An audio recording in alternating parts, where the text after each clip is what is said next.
Hello and welcome back to your favorite podcast channel. It's Nana with you, and we are going to have late night story.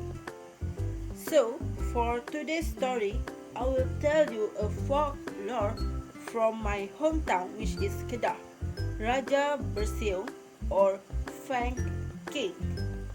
So, are you ready? Let's go! A long time ago, there lived a prince whose father was a great ruler of Kedah. He was handsome, strong, and a skilled hunter. Sadly, the prince did not take after his parents' fair and kind traits.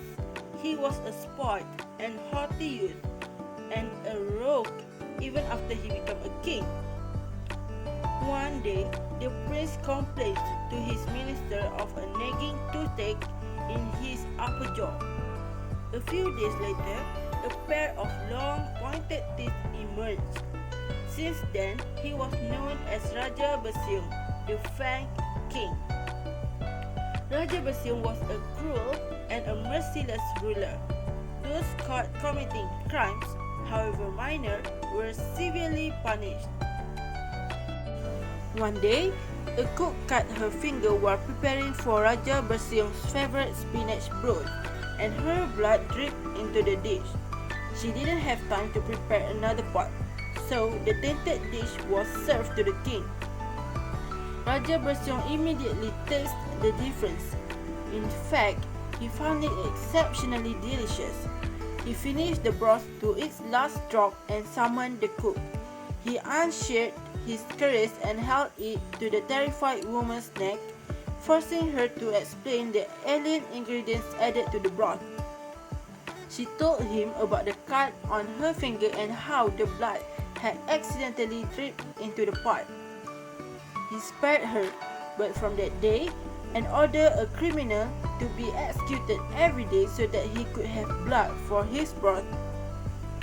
Raja Besiong ministers begged him to stop this killing, but he refused to listen and challenged them to dethrone him. War broke out, and the kingdom was in chaos. Outnumbered, the king fled. In exile, Raja Besiong repented his bloodthirsty habit, but it was too late. He was captured, and his fangs were forcefully extracted and flung out to the sea. They fell near Tanjung Dawai and became an island. A prison was built there to hold the king, who night after night wailed in pain and asked to be forgiven. But no one took pity on him. Raja Besiong's grief moved to the island to float closer to the land he once ruled, and in time it merged with the mainland to become Bukit Penjara. Raja Besiong was left in the prison to suffer, but it was not known how he died.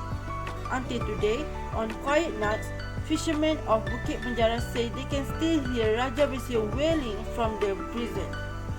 Quite extraordinary, but the story of Raja Besiong, as how the Kedahans would refer him, has many versions. So that's the end of the story.